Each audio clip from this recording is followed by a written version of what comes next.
आपका बेटा है? ये आपके बच्चे हैं? इनकी बुआ हूँ। मैं इसका मामा हूँ। बोलिए, what's the problem?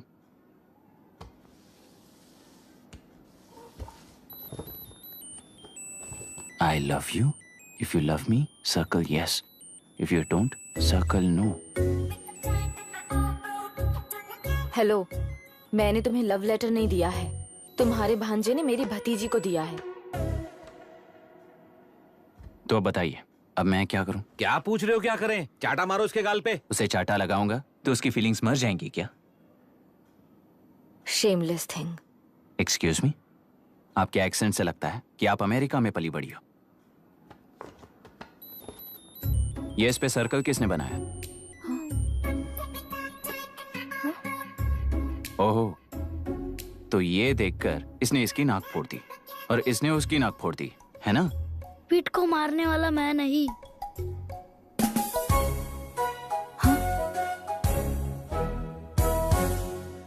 What a shame.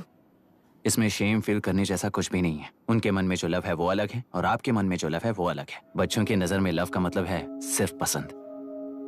बच्चे अपनी बढ़ती उम्र में हर कदम पर एक नए रिलेशनशिप के बारे में सीखते हैं। उन्हें हम जितना प्योरली देखेंगे वो भी उतना ही प्योरली देखेंगे। सुनो आर्या, आंटी को सॉरी बोलकर फिर कभी प्रिया से बात नहीं करोगे, promise I am sorry. No, wait.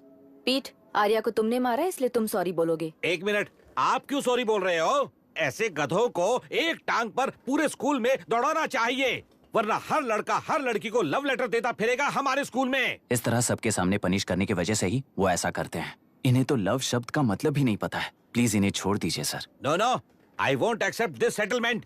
Right now I am suspending this boy with immediate. It's okay, sir. I'm withdrawing my complaint. Priya, Pete, come let's go. Okay. Sir, आप अपने घर के फ्रस्ट्रेशंस स्कूल में लेकर मत आइए। Thank you sir. चलो Arya. Excuse me, my name is Abhi. Hi, Myra. आपको एतराज ना हो तो हम थोड़ा वक्त साथ बिता सकते हैं? Excuse me? मतलब क्या आप मेरे भतीजे के साथ और मैं आपके बच्चों के साथ टाइम स्पेंड कर सकता हूँ? Sure. Okay, please.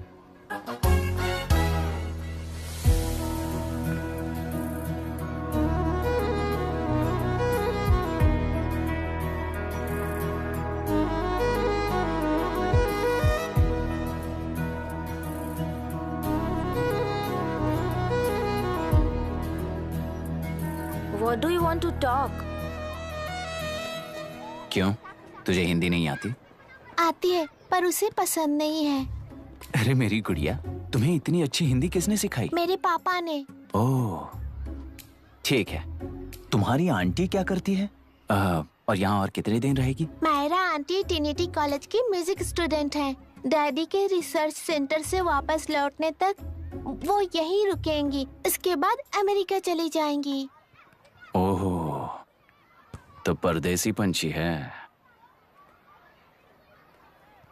ठीक है, मेरा एक छोटा सा पजल सॉल्व करोगी? तुम हो गोरी और यह है देसी गोरा और तुम्हारी बुआ है देसी।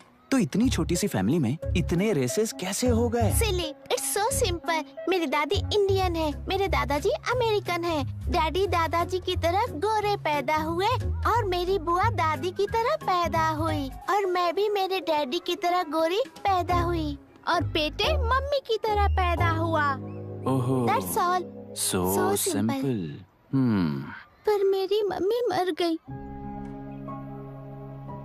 अरे मेरी गुड़िया, आई एम सो सॉरी बेटा। Hi.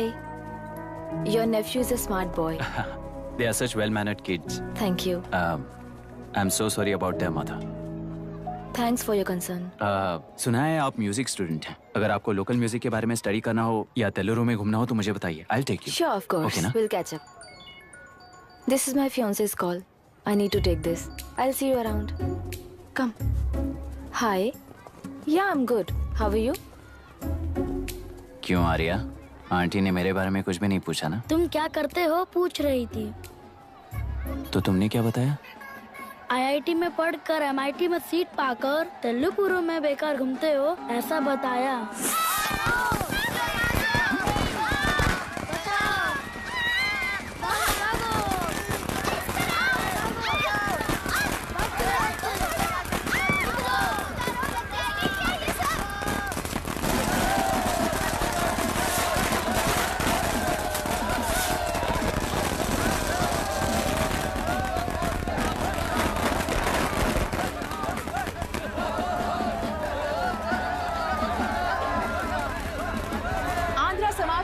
से अलग होकर आंध्र प्रजा पार्टी की स्थापना कर पहले चुनाव में ही जबरदस्त जीत हासिल करने वाली श्रीमती विशाखा वानी को देश के कोने कोने से प्रांतीय पार्टी का अभिनंदन मिल रहा है। टेलरी में हड़पे पैसों से कार्यकर्ताओं को वोटर्स को खरीद कर जीत हासिल की है। ईवीएम से छेड़खानी की गई है। यहाँ ऐसे हालातों में केंद्र में ज्यादा मेजोरिटी से जीत हासिल करने वाली इंडियन डेमोक्रेटिक पार्टी को हमारा साथ नहीं मिलेगा, ऐसा स्पष्ट किया विशाखा वाणी ने। श्रीमती विशाखा वाणी जी के बेटे कैकलुरी एमएलए विष्णुवर्धन को गवर्नर रमाकांत जी ने सरकार की तैयारी के लिए चुनौती दी है। तो अभी हमें ये देखना है कि आने वाले चुनाव में कौन सी पार्टी जीत हासिल करेगी। तो अब हम जाएंगे हमारे संवाददाता मिस्टर संजय नायर के पास, जो अभी पार्लियामेंट में उपस्थित है। लोकतंत्र के 4 स्तंभ क्या क्या है? सरकार को चुनने का हक जनता का है, मेजॉरिटी रूल्स। चुनी जाने वाली सरकार को जाति और धर्म का भेदभाव किए बिना सारी जनता का पालन एक समान करना चाहिए। हमें सपोर्ट नहीं किया ना, देखना आज से स्कूल कॉलेज कैसे चलाता है। कानून और न्याय व्यवस्था को दबाव में आए बिना ईमानदारी से काम करना चाहिए। नई सरकार के आते ही राज्य में 9 कलेक्टर्स, 6 एसपीज और 2 जजेस की बदली हो गई है। जितने भी मर्डर्स हैं, करप्शंस हैं, उनके बारे में 3 साल में सोच लेना। आखिरी 2 साल में वोट दिलाने वाली योजनाओं के बारे में सोच सकते हैं। वोटर छोटे बच्चों जैसे होते हैं। सुबह पिटाई करो और शाम को एक बिस्किट का टुकड़ा फेंक दो तो खुशी से उछल जाते हैं। पूर्व मुख्यमंत्री के इशू किए गए सारे कॉन्ट्रैक्ट्स गलत थे, सो वो सारे कॉन्ट्रैक्ट्स रद्द कर रिवर्स टेंडर जारी किए जा रहे हैं। मैडम, अब तक 30% इन्वेस्ट किया है, अब कैंसिल करेंगे तो हमें कंपनी बंद करनी पड़ेगी। अगर ऐसा हुआ तो नई कंपनीज भी इन्वेस्ट करने की हिम्मत नहीं करेंगे। लाखों लोगों की नौकरी चली जाएगी, इकोनॉमी भी डाउन हो जाएगी। आप लोग सिर्फ अपनी कंपनी के बारे में सोचिए, इकोनॉमी के बारे में सोचने के लिए हम हैं। अब क्या करें आप ही बताइए मैडम। उस पार्टी के लिए जो किया वही कीजिए। वाक, मत, विद्या, व्यापार, पेशा जैसे फंडामेंटल राइट्स को प्रोटेक्ट करना होगा।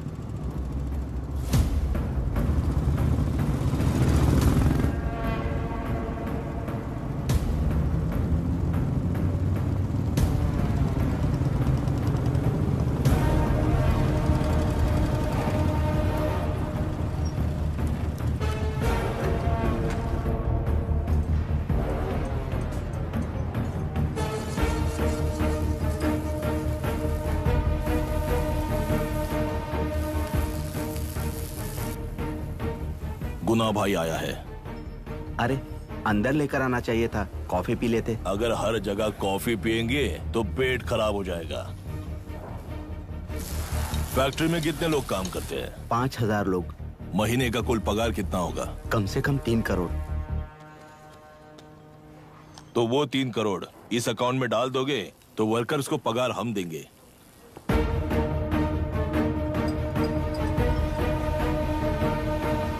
सरकार को लेने वाले हर जरूरी फैसले में जनता की राय लेनी चाहिए, जैसे प्लेबिसाइट्स। मर्डर भी करना हो तो सोच समझ कर करना होगा, तभी अपोजिशन डिफेंस में आ जाएगी।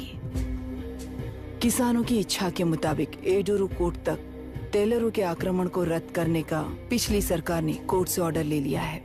सुप्रीम कोर्ट के आदेश का मान न रखते हुए मुड्रू कांटूर तक टेलरों पर आक्रमण कर मछली का व्यापार कर सकते हैं, ऐसा राज्य सरकार ने विवादास्पद जियो जारी किया है। इस जियो की वजह से मत्स्यकार खुशी मना रहे हैं तो दूसरी ओर वहीं के आसपास के किसान विरोध कर रहे हैं। अब तक जो हमारे ऊपर हमले हुए हैं उससे हमारी जिंदगी बर्बाद हो चुकी है, हम चिल्लाकर कह रहे हैं, तो वापस नए अतिक्रमण की क्या बात कर रहे हैं? अगर वो इलेक्शन जीते हैं तो वो क्या सोच रहे हैं कि वो कुछ भी करेंगे? हाँ, इस जियो से बाधित किसान होने के नाते इस महीने के 16 तारीख को सारे जिले में बंद का ऐलान करता हूँ। देख रहा है इनकी हालत। गवर्नमेंट का बदलना यानी पुराने गुंडे अंदर जाकर नए गुंडों का बाहर आना है। ये गृह प्रवेश के दिन आकर नकली डॉक्यूमेंट दिखाकर जगह मेरी है बोल रहे हैं। क्या हम पागल लगते हैं क्या? इतने सारे एग्जाम्स को लिख चुका है, अब इंटरव्यू के लिए भी इतनी सारी बुक्स पढ़ना है। इंटरव्यू के लिए कोई सेपरेट सिलेबस नहीं होता, इसलिए इतनी बुक्स पढ़नी पड़ती हैं। अब समझाना तू क्यों मैं ऐसे टॉर्चर एग्जाम्स नहीं देता हूँ।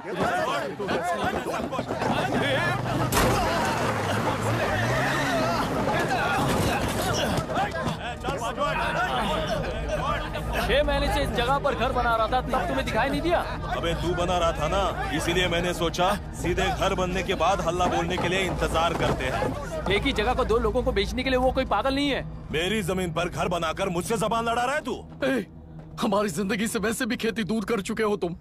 दिन रात मेहनत कर बनाए इस घर को भी तुम छीनना चाहते हो मुझसे। बर्बाद हो जाओगे तुम, बर्बाद हो जाओगे। ओरिजिनल डॉक्यूमेंट्स दिखाओ, जेरोक्स नहीं। ये देखो ओरिजिनल डॉक्यूमेंट्स। मेरा भी ओरिजिनल है।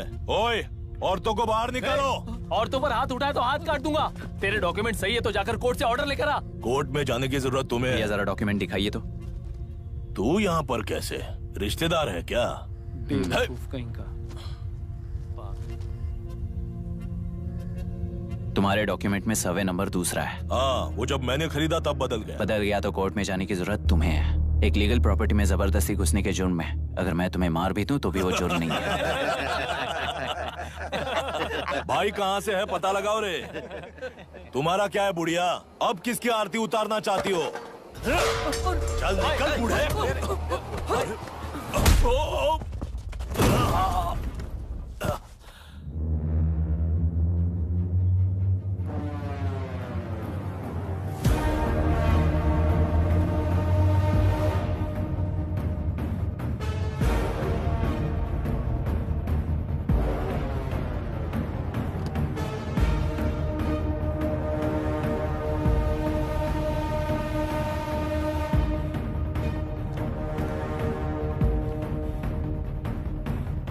कोई कोर्ट का ऑर्डर मांग रहा था ना? कोर्ट खुद आ चुका है।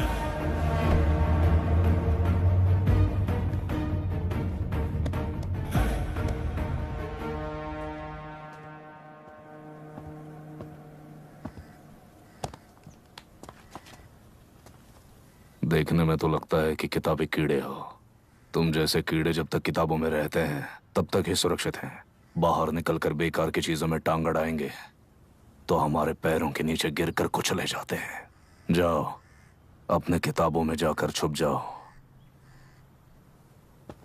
बेकार में पैदा होकर बेकार में बढ़ रहा है तू। सही कहा। पैदा होते ही छुरी हाथ में लेकर बेकार में टांग अड़ाने वालों को मारते हुए बड़ा हुआ हूं।